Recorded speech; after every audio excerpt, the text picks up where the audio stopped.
boa noite a todos. Que a gente realmente tenha uma noite plena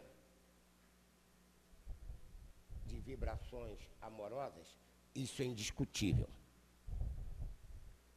A gente que frequenta esta casa há tanto e longo tempo, hoje, quando eu passei aqui, eu tive uma sensação totalmente diferente da que habitualmente tenho.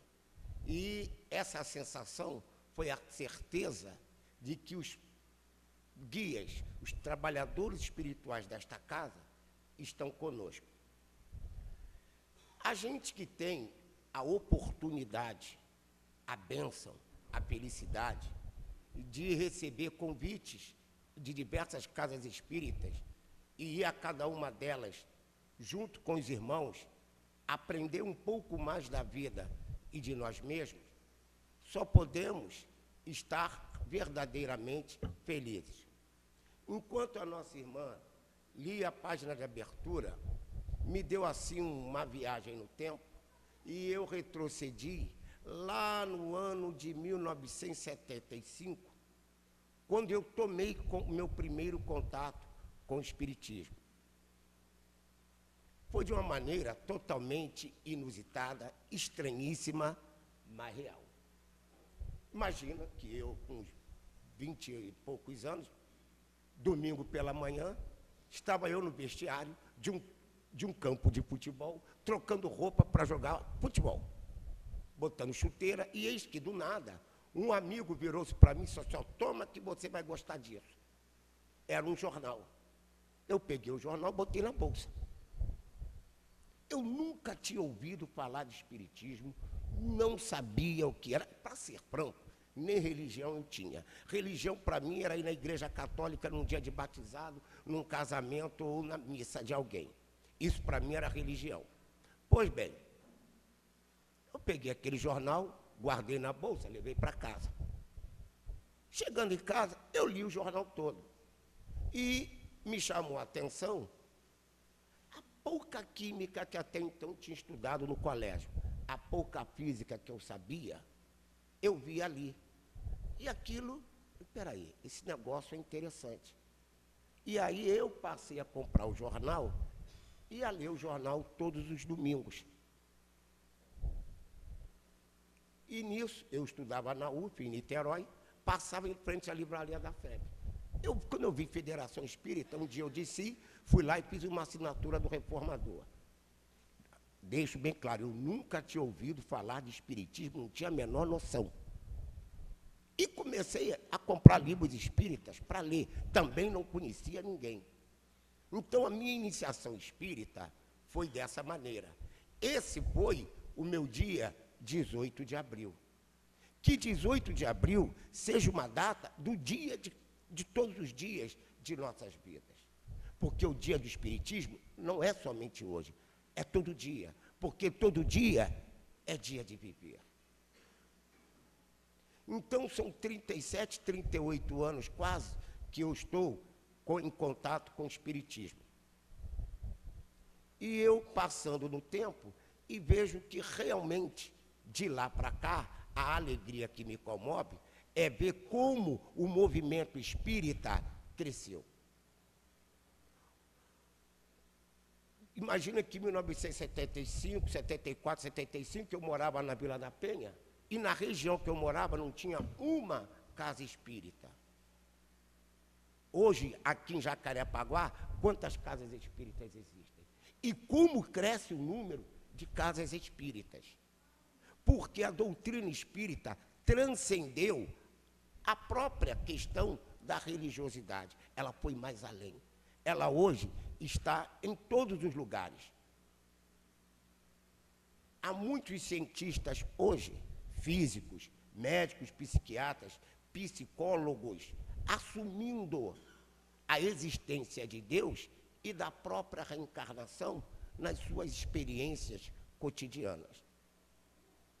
Reparem bem que, lá no prefácio do Nosso Lar, o Emmanuel fala que muito mais de religião o homem precisa de religiosidade. E é essa religiosidade que o Espiritismo vem trazer até nós. também sabemos que não se faz nada sozinho. O individual tem que estar a serviço do coletivo. Vejamos, quem se der o trabalho ou o prazer de estudar o livro A Caminho da Luz, vai ver os fatos históricos narrados à luz dos espíritos. Como a espiritualidade trabalha influenciando os fatos para que a gente possa evoluir. Foi assim para a chegada do Cristo. Foi assim na Idade Média. Depois da Idade Média, na Renascença, também foi assim.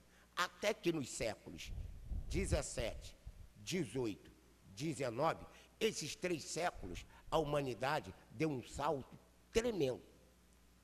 Jean-Jacques Rousseau e os enciclopedistas, lá no século 17. Depois, no século 18, 2 fatos históricos mudam a face do mundo: a independência norte-americana e a Revolução Francesa. Mas essa pleiade de missionários que estavam envolvidos nesses processos, dentre eles havia um grande educador, Pestalozzi. E um menino nascido no dia 3 de outubro de 1804, em Lyon, foi levado pelos pais para Yverdun, na Suíça, para estudar com Pestalozzi. Posso até dizer que o maior educador, pedagogo que a humanidade conhece é Pestalozzi. Para fechar a história, e Pestalozzi recebe esse menino, Denisard Rivail, como seu aluno. E percebe no menino uma destreza, todo um potencial que ele até então não tinha visto nos seus alunos. A ponto de, convidados por vários governos europeus para desenvolver o sistema educacional de vários países, enquanto ele se ausenta, ele deixa esse menino dirigindo esse educandário. Esse menino, Denisard Rivail. Quando este menino volta para a França, se torna um intelectual brilhante, um escritor, um enciclopedista, um homem muito respeitado nas rodas intelectuais e da educação da França. Tanto que ele é um dos membros que forma a comissão que faz a reforma do sistema de ensino francês. Bem, este homem sério, compenetrado, começa a desenvolver suas atividades. Até que, num belo dia, século XIX, no século XIX, para a gente ter uma ideia da repercussão disso tudo, o século XIX, as grandes teorias atômicas surgem no século XIX. Darwin, com sua lei da evolução, é do século XIX. Mas no século XVIII, Lavoisier já tinha dito: nada se perde, nada se cria, tudo se... Opa, se nada se perde, nada se cria, tudo se transforma para melhor. Então já estava implícita aí uma evolução. Então vocês estão vendo que esse desenvolvimento cultural e científico, nesse meio, Karl Marx, é do século XIX. A teoria do eletromagnetismo de Maxwell é do século XIX. Por que eu estou falando do magnetismo? Porque Kardec e todos os fenômenos espíritas são estudados através do magnetismo. A água fluidificada é transmissão magnética. O passe é transmissão magnética. Então, para vocês verem o quanto é importante essas descobertas científicas para a doutrina espírita. Até que em 1848, lá nos Estados Unidos, em Heidelberg, as irmãs Fox começam a apresentar uma manifestação mediúnica. Enquanto isso, na Europa, e em particular na França, as rodas se divertem com as mesas girantes, com a dança das mesas. Até aí, nada. Até que, um belo dia, o senhor Fortier, amigo do senhor Denisard Rivail, comenta com ele esse espetáculo das mesas girantes. E ele, muito sisudo, muito sério, ouviu, mas atribuiu ao espírito entusiasmado do senhor Portier. Em 1854, um outro amigo o convida para tomar parte de uma reunião mediúnica. E ele vai. Homem sério. A gente observa uma coisa. Quando Jesus disse, quem tem olhos de ver, veja. Quem tem ouvido de ouvir, ouça. A gente às vezes vê e não enxerga. Porque a gente está como cegos. Só que o senhor Rivail tinha olhos de ver. Ele viu muito mais além do fenômeno, porque quem vê penetra a essência, quem olha só vê a aparência. E ele penetrou na essência. E ele viu que além de uma brincadeira, aquilo ali era coisa séria. Tão séria que ele recebe de um outro amigo, do senhor Didier, um caderno com anotações. E esse senhor não conseguia organizar esse caderno e dar a ele. Vejam bem, o senhor Rivail, isso já está em 1855, 1856, até que um dia, numa sessão mediúnica, um espírito cujo nome, na casa do senhor Rustam, esse nome Rustam tem alguma coisa. Na casa do senhor Rustam, um espírito se manifesta e diz ao senhor Rivail, olha, sou seu amigo, uma longa amizade nos une, e eu estou aqui para falar com você que nós nos conhecemos lá nas Galhas, no tempo em que você era um sacerdote druida, e você era Allan Kardec. Então, até que no dia 18 de abril, o senhor Rivail lança o Livro dos Espíritos. Só que aí tem um detalhe. Desaparece o senhor Rivail, o intelectual, o escritor, o professor afamado, e entra em cena o senhor Allan Kardec. Mas você diz, mas por que isto? Por que Livro dos Espíritos e não livro do senhor Rivail? E não pensamento do senhor Allan Kardec? Muito simples. Quando João Batista se refere a Jesus, ele diz, é preciso que eu desapareça e que ele cresça. Era necessário que o senhor Rivail desaparecesse para que o espiritismo crescesse. Foi fácil? Não pense que foi fácil. Não foi.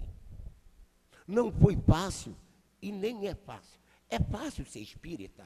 Não, porque são séculos, milênios, talvez, que a gente está brigando conosco mesmo. E o espiritismo é uma ferramenta, é um recurso que Deus nos dá para que a gente possa romper de vez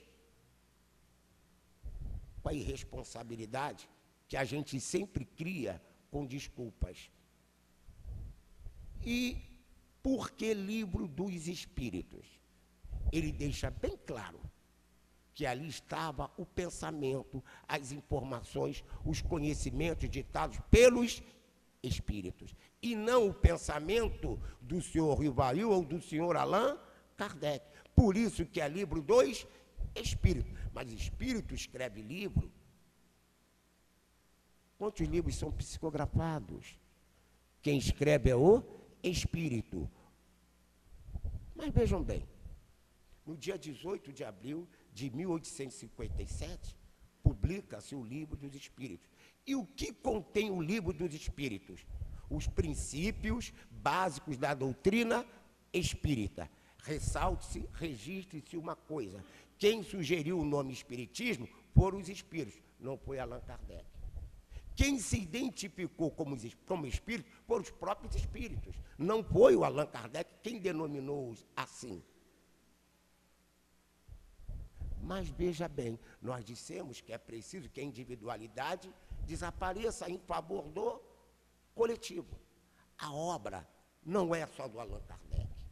Ele personifica uma obra, mas a obra é coletiva. Eu tive o cuidado de falar do Pestalozzi. Por quê? Claro que o Pestalozzi, o missionário da educação, teve uma influência na formação desse homem. Outra pessoa a quem poderíamos render aqui palmas e louvores, uma senhora chamada Amélie Boudet. Porque imaginemos nós, aqui, as mulheres que aqui estão, se seu marido dissesse para você no século XIX, eu vou largar tudo para tratar do espiritismo, você mandava internar seu marido. Como foi lido na página de abertura, porque o homem só entende o outro homem pelas expressões da materialidade. E ele renunciou a tudo, a todo o poder, a toda a glória da intelectualidade que ele tinha. A página de abertura, por si só, vale o estudo da noite. O cristão e o mundo. Para que estamos no mundo? Para que veio o espiritismo à luz do mundo? E por que hoje estamos aqui para falar do espiritismo? A pergunta é: quem somos nós? Estamos no corpo ou somos o corpo? Houve uma época da humanidade em que os espíritos eram chamados de deuses. Por isso Jesus afirmou que vós sois deuses, ou seja, vós sois espíritos. Vós quem? Todos nós. E se a gente observar outro detalhe curioso, a evolução se dá do mineral para o vegetal, do vegetal para o animal, do animal para o homem, do homem ao anjo. Até aqui só falamos do mineral, até o homem material. E Jesus disse um dia: se vos falo das coisas materiais e não me credes, como me crereis se eu falar das coisas celestiais? Então nós ainda não conseguimos compreender o que é a vida espiritual. Ainda estamos presos à matéria. E quando eu falo matéria, não é só o encarnado, não. O desencarnado também. Tanto que os espíritos dizem a Kardec: imaterial não é o termo adequado, incorpóreo.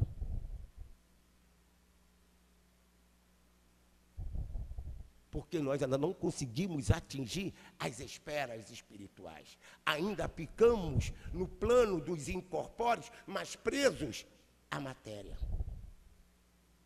Você dirá assim: mas Alcides, então quer dizer que é isso mesmo, meu amigo. Ainda temos muito que aprender, ainda temos muito que caminhar para chegar a esse nível de entendimento. E quando eu disse que a obra é coletiva, nós colocamos aqui fatos históricos em que a espiritualidade guiou os homens para preparar a chegada do espiritismo. O espiritismo poderia chegar na Idade Média? Nunca. De maneira nenhuma. Seria todo mundo queimado, inclusive aquele que é o Allan Kardec, também foi queimado na Idade Média, só com outro nome, João Russo.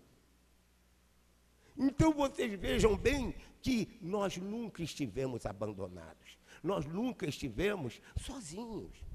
Quem se aprestar a ler o livro Brasil, Coração do Mundo, Pátria do Evangelho, vai ter uma outra visão totalmente da história do Brasil.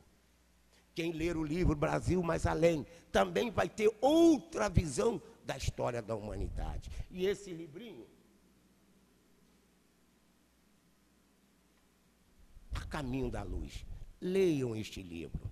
Leiam este livro para que vocês possam compreender a importância do dia 18 de abril para cada um de nós. Mas que amanhã, quando alguém nos perguntar que dia é hoje, que nós vamos responder 18 de abril. Daqui a um ano, quando alguém responder 18 de abril, daqui a 100 anos, 18 de abril. Porque 18 de abril tem que ser todo dia para nós.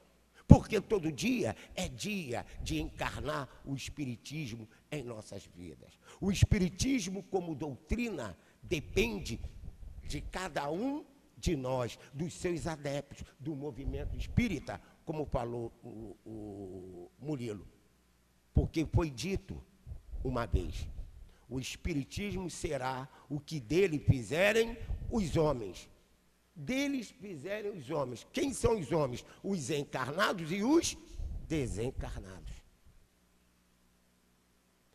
Porque a gente pensa muito que, quando eu morrer, meus amigos, quando você morrer, você vai ser aquilo que você é hoje. O viciado de hoje desencarna e continua procurando os antros de vício, porque é disso que ele se alimenta. tudo vive do que se alimenta.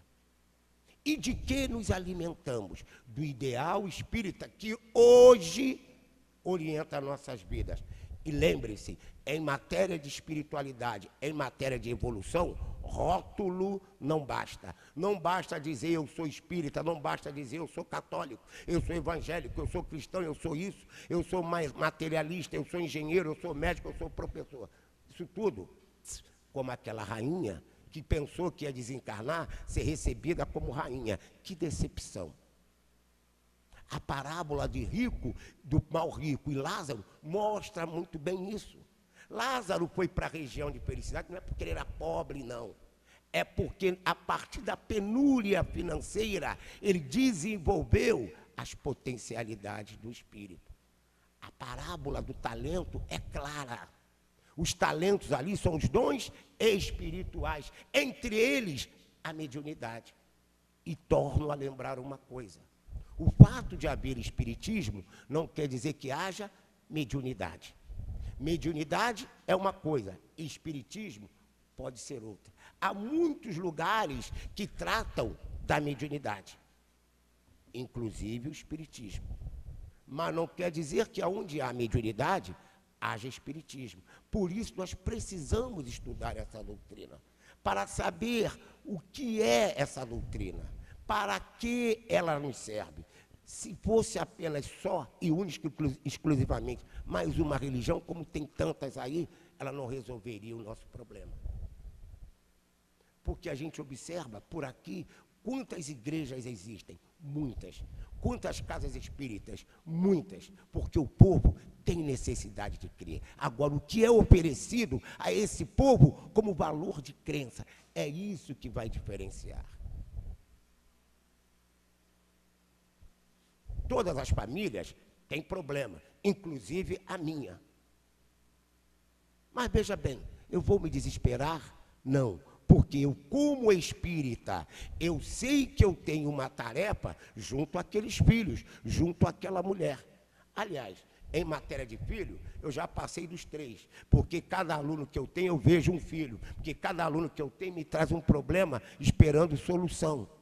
A gente pensa nos guias e oferece problema, espera deles o quê? Solução. A gente está sempre pedindo a Deus, a gente oferece a Deus problema, esperando o quê? Solução. Só que tem um porém.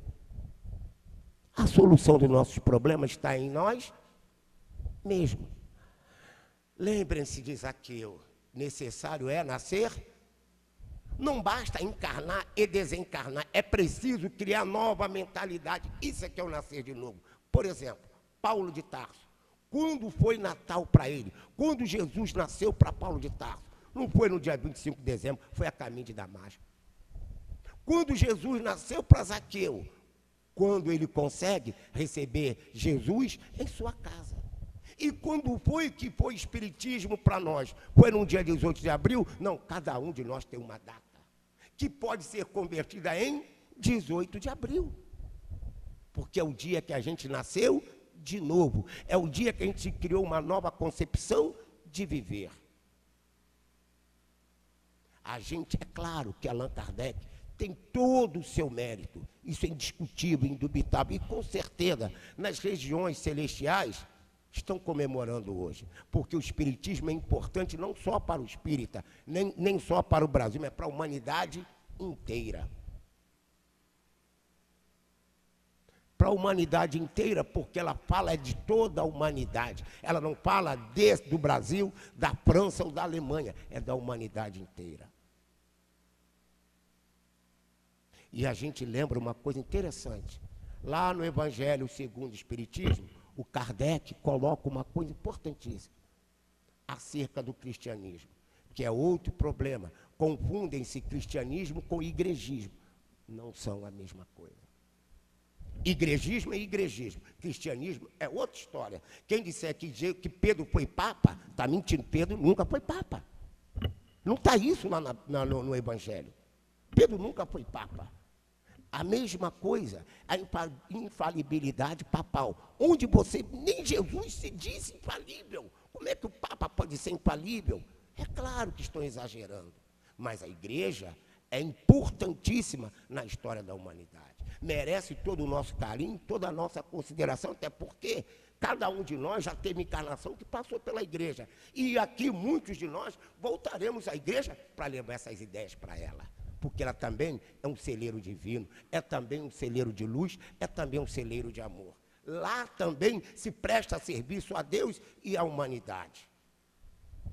Então, a questão do espiritismo transcende a própria doutrina espírita, porque ela toca de perto e diretamente o destino de cada um de nós. Quer ver uma coisa que é muito negligenciada? E eu perguntei uma vez aqui na nossa mocidade, aos nossos jovens, para que iam à escola? Todo mundo me respondeu, para ter dinheiro, para ter uma profissão e ganhar muito dinheiro. O jovem espírita. Ele pensa que ele vai à escola para ele ter uma profissão e ganhar muito dinheiro. Aí eu perguntei, é só para isso que vocês vão à escola? Não, a escola também é um tempo de iniciação espiritual, porque a humanidade se espiritualiza a partir da matéria, do mineral para o vegetal, do animal para o homem, tudo isso aí que é o que? Expressão material, iniciando a espiritualização, porque o princípio espiritual fecunda a matéria. Mas o homem, na sua cegueira, ele quer espiritualizar, ele quer materializar o espírito. Ele quer humanizar a Deus, em vez de se divinizar. Então, a importância de Allan Kardec é realmente grande para a humanidade. Tão grande, que a humanidade não o registra como benfeitor. Outro dia eu estava me perguntando, qual é o maior benfeitor da humanidade? Jesus. E depois de Jesus? Eu ouço dizer que foi Kardec, dada a magnitude da doutrina espírita. E não precisa de aplauso de ser humano, que é encarnado, que é desencarnado, porque, como disse Jesus, a minha fortaleza é fazer a vontade daquele que me enviou. Então, cada um de nós aqui, no seu dia a dia, se contente, se alegre, se sinta feliz quando você, no seu trabalho ou na sua casa, cumpre uma tarefa por amor à tarefa. Se eu dou a minha vida pelos meus filhos, com certeza eu não faço nada demais. É meu dever, é minha obrigação. Mas Alcide cumpriu o dever e a obrigação? Sim, o grande problema de todos nós. Qual é o problema de todos nós? O dever que um dia a gente não cumpriu. E hoje se exalta direito. Todo mundo tem direito. O aluno tem direito, quem tem direito, agora no serviço público, criaram uma tal de ouvidoria, que todo mundo vai lá reclamar. Aí eu pergunto, e quem é que cumpre com o seu dever? É aí que começa a dor e o sofrimento, e que Kardec mostra claramente. Quando o homem deixa de cumprir com o seu dever, o que ele contrai? Uma dívida consigo mesmo. Seja de marido, seja de pai, seja de mãe, seja de esposa, seja de empregado e de patrão. Porque Bezerra de Menezes tornou-se um espírito iluminado, não é porque ele era espírita, é porque ele fez da medicina uma oportunidade de ascensão espiritual, levando para a sua conduta enquanto médico o conhecimento espírita. Eurípides Barçanufo tornou-se um espírito iluminado porque ele levou para o magistério a noção do espiritismo que o alimentava. Então, cada um de nós, na sua profissão, no seu dia a dia, como foi lido ali, Cristão e o Mundo, no seu dia a dia, cada um de nós tem uma oportunidade de levar o conhecimento espírita. Aquele chefe que me aborrece, aquele companheiro de trabalho que eu não gosto, é ali que eu tenho que levar o conhecimento espírita. Não para dentro da casa espírita, é a partir da casa espírita. A partir da casa espírita eu aprendo a ser um novo cidadão, a ser um novo homem. E os espíritos advertiram a Kardec. Não pense que a tua tarefa é só escrever livro. Você vai ter que lutar contra a má vontade, contra a resistência dos homens. Eu vejo gente que vem para a casa espírita achando que estando na casa espírita não vai ter problema. A sua vida vai ser, um eterno mar de rosa. Gente boa, não é isso.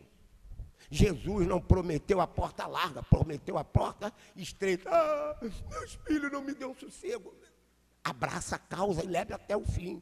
Ah, minha mulher, abraça a causa e leve até o fim. O meu marido abraça a causa, a minha sogra, a minha nora, o meu genro. Abraça a causa e leva até o fim, gente boa. Se você quiser, ó, fazer valer o dia do espiritismo para você. Não adianta xingar o governante, não adianta xingar ninguém. Queixas, lamentações, troca de acusação resolve um problema de alguém? Se resolvesse, o mundo lá fora está cheio de brigão, de reclamante. O mundo não teria problema. Mas eu frequento a casa espírita e meus problemas não mudam. Seus problemas só vão mudar quando você mudar. Quando você tornar-se uma nova criatura. E como disse o nosso amado Paulo de Tarso, quem está em Cristo, nova criatura, é. Opa, quem está em Cristo, nova criatura é. Não é Jesus, que eu não vou entrar em Jesus. E nem Jesus vai entrar em mim. Mas é eu atingir a consciência crística. Porque, segundo os esotéricos, Cristo é um estado de consciência de elevação espiritual. Então, quando eu atingir esse estado de consciência crística, eu serei pleno de amor, de bondade e de luz. Aí, todo dia de minha vida vai ser espiritismo, em nome de Deus. Também disse Paulo de Tarso, se eu prego o evangelho, eu nada faço demais, mas ai de mim se eu não pregar. Então eu estou aqui falando para vocês, não faço nada demais, mas ai de vocês se também não me ouvir. Então vamos nos unir, vamos dar as nossas mãos, formarmos um feixe de varas forte, para que a gente possa ajudar um ao outro. Puxa, outro dia, um domingo, eu tinha vindo aqui numa sexta-feira à noite, aí no domingo estou eu passeando pela rua, aí vem uma senhora com um filho feliz, me dá um abraço. Puxa vida, eu quero agradecer ao senhor aquele estudo de sexta-feira. Veja bem, o carinho com que ela veio falar comigo. Esse afeto é que nos dá a oportunidade de estar aqui. E vou dizer uma coisa a vocês todos, quando alguém convidar vocês para falar, venham, que vocês vão ver como é bom, como é importante falar. Não é falar como quem ensina, mas é falar para aprender junto com vocês. Porque nós precisamos muito um do outro. E note, a obra é coletiva. Se a obra é coletiva, a coletividade somos nós.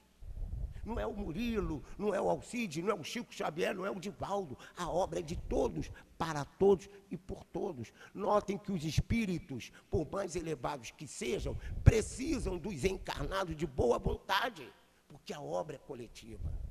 Não há nome nessa obra. Se há um nome nessa obra a ressaltar, a destacar, é de Jesus.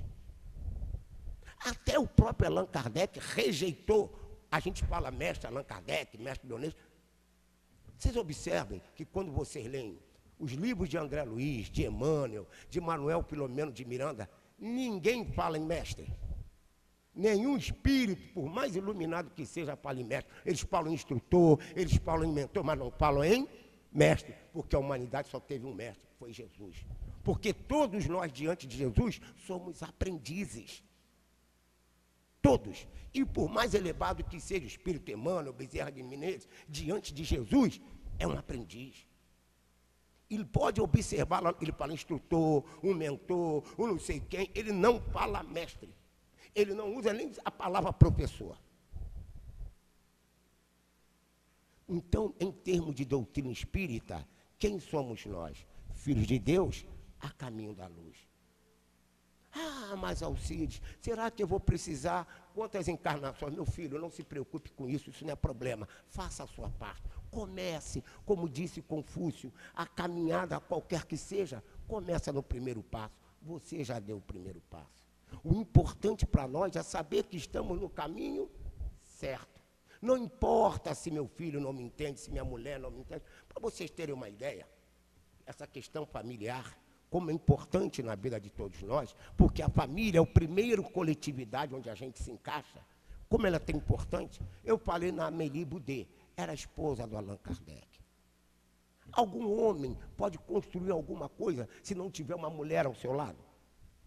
Não, mas ela soube muitas vezes sustentar a casa, porque ele teve que largar tudo para se envolver com a doutrina espírita. Se essa mulher não fosse uma mulher firme, abnegada, espiritualizada, ela colocaria embaraço no caminho dele. Você pensa, seu vagabundo, que eu vou ficar te sustentando e você se metendo com essa maluquice?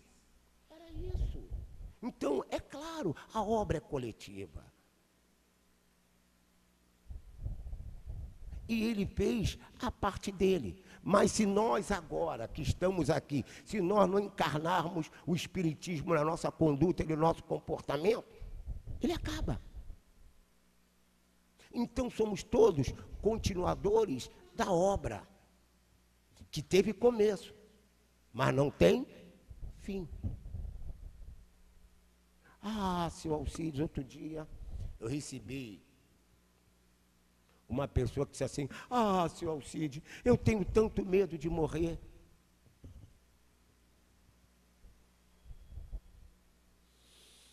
Ora, nós que estamos aqui, é claro, é lógico, é evidente que há questões pessoais que nos preocupam. Por exemplo, se eu morrer agora, como é que eu vou deixar meu filho? Como é que eu vou deixar minha mulher? Essas questões passam pela cabeça da gente. Mas o medo da morte em si não pode nos atemorizar. Nós temos que receber a morte, a doença, tudo, como oportunidade de testemunhar a nossa fé. Paulo de Tarso tinha um grande sonho, ir pregar em Atenas, e foi a maior decepção da vida dele. Porque Atenas era o berço da cultura do mundo. E o que ele imaginou? Quando eu chegar em Atenas, que eu falar do Cristo, todo mundo vai me aplaudir. Foi cada um aos pouquinhos dando as costas, porque o homem só entende, como foi lido na lição de abertura, a matéria. Vocês já repararam que muitas vezes a pessoa que deixa certos hábitos e passa a ser outro, pô, esse cara agora está chato, ele agora é da igreja, ele agora é crente, pô, esse cara ficou chato. Ô, rapaz, para com isso, rapaz, tem que vir para cá. Eu recebo muitos, eu nunca bebi, e nunca fumei. Então, às vezes, amigos meus falam assim: como é que pode um crioulo desse, fluminense, e não bebe? Então, o crioulo todo errado.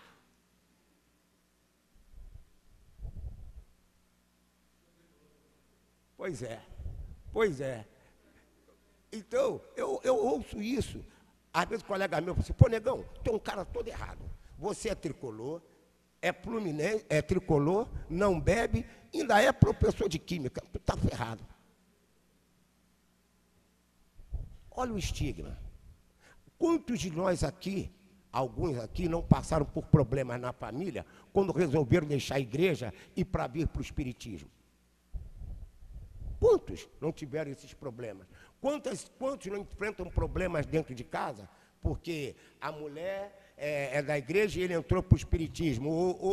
Ou ele é da igreja e a mulher vai para o espiritismo? Quantos homens não criam dificuldades na atividade mediúnica de sua esposa? Porque... E assim vai. Mas é preciso que a gente saiba abraçar esta causa, suportar aquele ente querido que está um pouco desajustado, um pouco desequilibrado. Porque ele também é filho de Deus. Eu tenho um filho que está me dando muita dor de cabeça, muita dor de cabeça. E posso garantir a vocês, se eu não fosse espírita, eu já teria pirado. Já teria, ó. Mas, graças a Deus, eu e minha mulher olhamos para os três que temos de casa, a sua mulher. Ela fala para mim: olha, Alcide, esses três aí são o nosso salvo-conduto. Não são os nossos problemas, eles são o nosso salvo-conduto. Porque o que a gente puder dar de nós em favor daqueles espíritos, temos que fazê-lo, porque esse é o nosso compromisso maior. Então, o dia do espiritismo é todo dia, dentro da nossa casa, dentro do trabalho, dentro do ônibus, até mesmo quando você está vendo futebol. A gente, quando está vendo futebol, se estressa, não é isso, Marcos? Pois mas não pode ser. Outro dia, um jovem virou para mim e disse assim: professor, o senhor vê a incompatibilidade entre ciência e religião? Eu disse a ele: meu filho, só há incompatibilidade entre a falsa ciência e a falsa religião. Não há nenhuma incompatibilidade entre ciência e religião. Nós aprendemos no colégio que matéria é tudo que tem massa e ocupa um lugar no... Mentira. Deixou de ser isso há muito tempo. E todos nós temos a certeza disso. Matéria transformou-se em energia. As manipulações espíritas são manipulações energéticas. O mentor expelia um fluido magnético. O mentor expelia um jorro de luz. Ou aquela entidade sofredora. Dela saiu uma energia escura. Não é assim que eles falam? Então, meus queridos, dia 18 de abril, foi ontem para nós, anteontem, há 10 anos, e daqui a 100 anos será 18 de abril. Será 18 de abril porque o Espiritismo veio para mudar as nossas vidas. E a partir de nossas vidas mudar outras vidas. Eu tive um amigo recentemente que desencarnou de câncer. E fomos ao enterro. Lá chegando, a família numa serenidade tremenda. E todo mundo se espantou com a serenidade da família. Aí alguém disse assim, eles estão assim porque eles são espíritas, eles não acreditam na morte. Então veja bem, se eles, enquanto espíritos, se jogam em cima do cachorro, por que Deus fez isso comigo? Por que Deus não está assim? Gente, e se a gente perder um neto, se o filho da gente desencarnar, vamos sentir saudade? Vamos sofrer, mas não vamos desesperar. Se meu filho está doente, numa doença incurável, vamos sofrer? Vamos, mas não vamos desesperar. Porque tudo que nos acontece é a oportunidade que Deus nos está dando para nós testemunharmos a nossa fé, para nós testemunharmos o nosso valor, para nós testemunharmos a realidade dessa doutrina que veio para mudar o mundo. E a doutrina espírita veio para mudar o mundo, mudando os homens, quer na área da ciência, quer na área da filosofia, quer na área da política. Porque o reino de Deus está dentro de nós. As palavras do Cristo não são meras palavras, são lições de vida. E quem é que veio trazer a realidade, a veracidade disso? Os espíritos. Toda religião fala de vida espiritual. Mas qual é a religião que mostra a vida espiritual em toda a sua riqueza de detalhes? O Espiritismo. Então, meus amigos, sejamos todos amigos, companheiros, irmãos, sejamos todos firmes em abraçar esta causa, porque os irmãos de cima esperam da colaboração de cada um de nós. E venha, aconteça o que nos acontecer. Lembremos-nos, hoje é dia 18 de abril, não importa se é de 1857, de 2020 ou de 2030. Diga sempre, que dia é hoje? 18 de abril. É o meu Natal, é o meu caminho de Damasco, porque hoje eu nasci de novo. Hoje eu tornei-me uma nova criatura. Hoje as possibilidades de felicidade e não de prazer se abrem e se agigantem diante de mim. Ser feliz não é o mesmo que gozar e desfrutar de prazeres. Porque o cristão está no mundo, não para se assemelhar ao mundo, mas para modificar o mundo. Recebendo, muitas vezes, acusações injustas e indébitas, mas suportando isso como oportunidade. Não aquela criatura chata que quer mudar todo mundo. Não. Você nunca vai mudar ninguém. Você só poderá mudar a si mesmo. Se seu filho não te compreende, não tem problema. Um dia ele despertará também. Se teu marido não te compreende, tenha paciência. Um dia ele te despertará também. Porque é para isso que estamos no mundo. Para dar testemunho de que é necessário oferecer a outra face. E dar a outra face é a face oposta ao mal, é o bem. A face oposta ao ódio, é o amor. A face oposta do conflito, é a paz. E para ter paz, é preciso que a gente construa dentro de nós um reino de paz. Dia 18 de abril, ontem, hoje, agora, sempre na vida de todos nós. Quem quiser amar Kardec, quem quiser amar o Cristo, ame-se a si mesmo, corrija-se a si mesmo, porque essa doutrina é realmente importantíssima valiosíssima, não vale a pena ignorá-la. Meus irmãos, A Caminho da Luz, O Consolador, Brasil, Coração do Mundo, Pátria do Evangelho, são livros que vocês vão compreender tudo que se fala a cada semana nos estudos desta casa. Vocês, como eu, como Murilo, todos nós temos compromisso um com o outro. Amemos-nos, honremos esse compromisso, porque nós precisamos cada vez mais nos unir para tornar cada vez mais realidade o Espiritismo para toda a humanidade. Outro dia, um colega meu falou assim: ô Alcides, você é espírita? Eu falei assim, sou. Ele falou assim: tá falando sério, negão? Tô. Ah, por isso que eu via que você é meio diferente.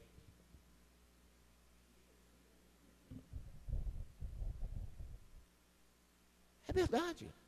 Como outro dia, uma menina chegou aqui, ela era minha aluna, ela não sabia que eu era espírita, e eu cheguei aqui um dia, um domingo, na mocidade, ela estava aqui sentada. Professor, o senhor é espírita? Eu falei assim, sou. Ah, por isso que o senhor é daquele jeito. Repare bem, por isso que o senhor é daquele jeito. Por quê? Lá na sala de aula, eu não sou só o professor. Deus está do meu lado, esperando que eu faça da minha sala de aula uma difusão de conhecimento. O Tiago foi meu aluno, está aqui. Sabe disso. Ele não gosta que eu fale dele, mas eu tenho um orgulho tremendo de tê-lo tido como aluno, que ele era um ótimo aluno. E fico muito feliz com isso.